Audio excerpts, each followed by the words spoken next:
ఎట్లనే సర్చ్ చేయాలి ఇక. ఏమైంది? ఏమైందంటే ఏం చెప్పమంటావు? మా అన్న అనుకున్న నాకు లొల్లు అయింది, వాడు నన్ను గల్లబెట్టి కొట్టిండు. వీడు ఇంకా నా వెనక లొల్లి కత్తున్నాడు. ఏమైంది? ఒళ్ళని తిడుతున్నావు ఏంది మీరు లోళ్ళు పెట్టుకుర్రా?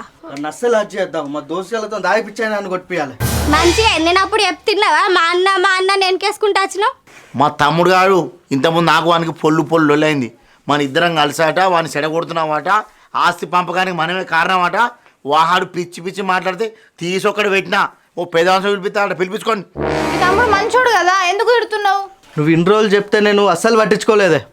ఈ ఆస్తి మొత్తం మావ పేరు మీద ఉన్నది, మావనో కొట్టంలో ఉన్నది. ఇంటికి రాయంటే అత్తలేదు. జర నువ్వు బతిలాడినావు అనుకో, అది ఇంటికి వస్తుంది. ఆ భూమి మొత్తం మన పేరుకుంటే కావాలి. నేను చెప్పినట్టువా?